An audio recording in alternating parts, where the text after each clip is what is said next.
Bihar NDA में सब कुछ ठीक नहीं है, उसके दो प्रमाण आपको दे रहे हैं और दो सबसे बड़ी गलती है वो आपके सामने कैमरे पर रख रहे हैं। पहला नीतीश कुमार की तरफ से और दूसरा सम्राट चौधरी की तरफ से, और आप चाहें तो तीसरा इंक्लूड कर सकते हैं, लेकिन हम बताएंगे ज़रूर, और वो है चिराग पासवान की तरफ से।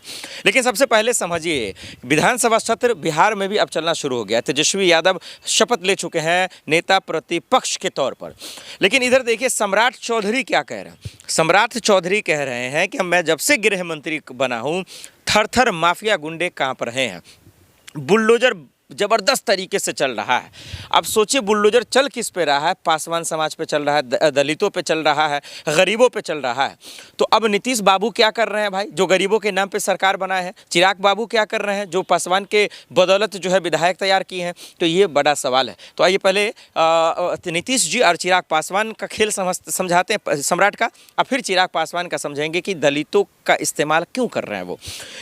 नीतीश कुमार की सबसे बड़ी गलती है कि उन्होंने मंत्रालय दे दिया, गृह मंत्री दे दिया सम्राट चौधरी को, और यही वजह है कि आज बिहार के हर एक जिले में अभी आप देखते होंगे कि सोशल मीडिया पे कोई अपने शादी समारोह में, कोई अपने स्वागत समारोह में, कोई किसी जश्न के माहौल में खुलेआम जो है पिस्टल लहरा रहा, पिस्टल, जी हाँ, लंबा लंबा पिस्टल जो है वो लहराते नज़र आ रहा है। आपको पूर्णिया की एक खबर बता रहा हूँ कि वहाँ निजी विवाद भी नहीं हुआ है और उसमें पिस्टल लहरा रहा, खुलेआम जो है गोली चलाते नज़र आ रहा है। कोई विजय सिन्हा के स्वागत में जो है पिस्टल लहरा रहा है। क्या सम्राट चौधरी आपको जिम्मेदारी दी गई है यही रंगरलियां मनाने के लिए, या कानून के खुला सांड को छोड़ने के लिए मनाया गया है? ये बड़ा सवाल है। क्या नीतीश कुमार जी आप कमज़ोर हो गए हैं? क्या आपने घुटने टेक दिया है? क्या सीएम मुख्यमंत्री आप हैं? क्या वो सिर्फ और सिर्फ शपथ अपने नाम के लिए लिया है? क्या आप में कोई दमखम नहीं है? क्या आप सम्राट चौधरी और मोदी जी, अमित शाह जी से कमज़ोर हो गए बिहार में? ये बता दीजिए ना आप। और ये दिखता नज़र आ रहा है। अगर ऐसा नहीं है तो इसीलिए मैं कह रहा हूँ, बिहार का होने के नाते और बिहार की खबरों को देखने के नाते मैं कह रहा हूँ, नीतीश कुमार जी आप अपने अंडर लीजिए कानून व्यवस्था। ये जिम्मेदारी आपकी है और ये बिहार के गरीबों की है। आज हर उन लोगों का घर और मकान तोड़ा जा रहा है जिन्होंने अपने खून पसीने की कमाई से उस घर को बनाया था। एक ईंट की जो दाम है ना, उसके महीने का खर्च से जुड़ा हुआ है।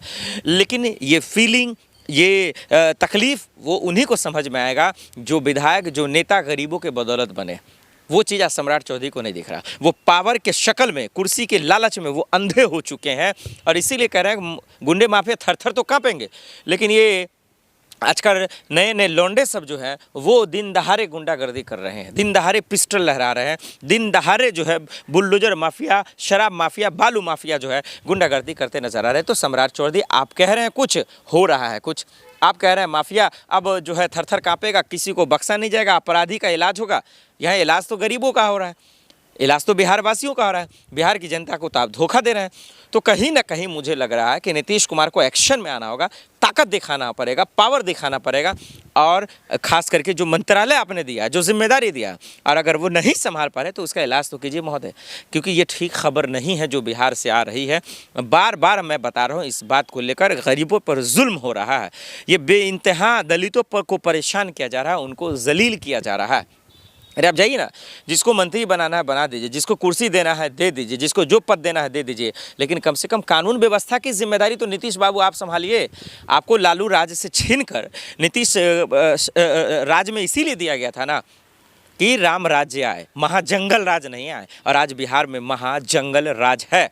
लेकिन एक सवाल जो अब सबसे बड़ा है सवाल और क्या है, वो ये कि जब दलितों आज रो रहा है, दलित रो रहे हैं, पासवान समाज रो रहा है, पासवान समाज, दलित समाज, चमार समाज, तमाम लोगों ने बड़ी उम्मीद से, बड़ी खुशूस तरीके से जो है दरअसल चिराग पासवान को चुना, उनके लिए शखनाद बजाया, उसके जश्न में पूरा जो है बिहार का दलित पासवान खुशी से जश्न का माहौल दिखाया, और आज उसी के साथ धोखा कर रहे हैं, उसी के साथ छलावा कर रहे हैं। अरे चिराग पासवान आप इतने क्यों मजबूर हो गए भाई साहब? क्या आप में हिम्मत नहीं है? क्या आप में हैसियत नहीं है? जनता ने इतना बड़ा आपको मैंडेट दिया, इतनी बड़ी जिम्मेदारी दी, इतने विधायकों को जिता के दिया, क्या इसीलिए कि आप घुटने टेक दीजिए, या इसलिए कि आप बीजेपी से डर जाइए, या इसीलिए कि सम्राट चौधरी से डर जाइए, या अमित शाह जी, मोदी जी से डर जाइए? अरे भाई साहब, आपके समाज के लोगों पर दिन दहाड़े बुलडोजर चलाया जा रहा है और आपके मुंह से चू तक नहीं निकल रहा है। अरे इतने मजबूर, इतने बेबस कैसे हो गए आप? क्या आपको भाजपा वालों ने खरीद लिया, या नीतीश जी ने खरीद लिया, या सम्राट चौधरी ने खरीद लिया? और नहीं तो फिर आप बोलते क्यों नहीं हैं? आपको कितनी मैं तस्वीर दिखाऊं? मैं फॉरएवर न्यूज़ के माध्यम से आपको मैंने दिखाया और सोशल मीडिया पे आप देख भी रहे होंगे। समस्तीपुर, नालंदा, मुजफ्फरपुर, पूर्णिया, दरभंगा, कोई ऐसा जिला है ही नहीं जहां बुलडोजर नहीं चल रहा है, और लगातार ही चल रहा है। और गरीबों के घर ढाए जा रहे हैं, दुकान तोड़े जा रहे हैं, मकान तोड़े जा रहे हैं। उसका हिसाब कौन देगा? उसके दुख को, तकलीफ को कौन सुनेगा? यही सुनेंगे ना, चिराग पासवान ही सुनेंगे ना। क्या सम्राट चौधरी से बातचीत तो होती होगी आपकी? विधानसभा सत्र चल रहा है, मिले ही होंगे आप। अरे भाई, तो आप मिलते बात कीजिए ना कि भाई गरीबों में मत कीजिए, उनका कम से कम जो है उसका गलत इस्तेमाल तो मत कीजिए। इतने पढ़े लिखे तो आप है ही हैं, इतने तो समझदार आप है ही हैं, तो ये सब चीज़ देखना पड़ेगा। नहीं तो छोड़ दीजिए भाई, कम से कम गरीब समाज के लिए छोड़ दीजिए ना कुर्सी। बता दीजिए कि भाई हमारे विधायक नहीं रहेंगे आपके साथ। जाइए नीतीश कुमार से मिलकर कुछ बात तो कीजिए, बैठक तो कीजिए। ये गरीबों के साथ जुल्म हो रहा है, ये दलित समाज पे जुल्म हो रहा है, ये पासवान समाज पे जुल्म होगा। मैंने खुद पासवानों से बात किया, वो कह रहे हैं कि भाई साहब कुछ भी हो जाए लेकिन हम मोदी जी को ही वोट करेंगे, चिराग पासवान को वोट करेंगे, क्योंकि वो हमारे जाति से आते हैं। कोई जाति के नाम पर आपको इतना जब मैंडेट दे रहा है तो उसका गलत इस्तेमाल तो मत कीजिए। हालांकि गलत ही यही है कि वोट जाति के नाम पे देना, लेकिन चलिए मान लेते हैं कि वो उसका उतनी परिपक्व नहीं है, उतने मैच्योर नहीं है, उतने समझदार नहीं है, तो इसका मतलब ही तो नहीं कि आप उसका गलत फ़ायदा उठाएंगे। अगर कोई जाति आपको जाति के नाम पे ही वोट दे रहा है तो कम से कम उस पर जुल्म हो रहा है, उसके लिए तो खड़े उतर सकते हैं।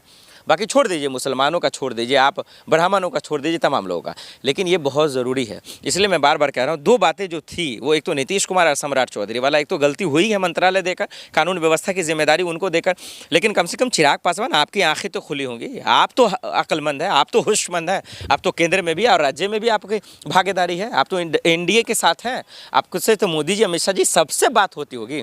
इतने तो आप मजबूर और कमज़ोर नहीं है कि आप चिराग पासवान से, सम्राट चौधरी से नहीं जो है बातचीत कर सकते, उनसे डरते होंगे। कानून व्यवस्था की जिम्मेदारी ने उनको चला गया, यूँ मानिए कि आप एकदम ख़त्म ही हो गए। दलित समाज को देखना ही आपने छोड़ दिया, पासवान समाज को पूछना ही बंद कर दिया, सब गाली दे रहे हैं आपको सोशल मीडिया पे। अरे एक प्रेस कॉन्फ्रेंस कर दीजिए, उनसे बातचीत कीजिए और उनके हक़ की लड़ाई लड़िए, उनके मकान को रुकवाइए। अरे भाई उनको मुआवजा ही दिलवाइए, कम से कम कोठी चले जाइए, कम से कम जाइए, बोलिए कि भाई पहले मकान तोड़ने से पहले उनको व्यवस्था करके दे, उनका घर दे। अब लोग मकान बनावे कि बच्चों की पढ़ाई करे कि अपनी बेटियां का शादी करे, ये बात समझना पड़ेगा। आप अपने आप पे दिल पर लेके देखिए, इस मामले को हल्के मत लीजिए। अरे जुम्मा दिन 8 दिन हुआ नई सरकार बनाए हुए और आपने जो है 8 दिन में 800 घर ही तोड़ दिया आपने। तो ये मजाक बना कर रखा है, खास करके इसलिए बिहार के शासन से, प्रशासन से, खास करके अमित शाह जी, मोदी जी से भी रिक्वेस्ट है कि कम से कम बुलडोजर चलाना बंद करवाइए। योगी मॉडल आप लाइए, कुछ और करवाइए, लेकिन कम से कम गरीबों का मकान मत तोड़िए यार, कम से कम घर मत तोड़िए, उनके रोजी रोटी पर लात मत मारिए, पेट पे लात मत मारिए कम से कम किसी गरीब के, क्योंकि आज कमाने खाने पे मुसीबत है और आप किसी का रोजी रोटी छीनना ये बहुत बड़ी बात है।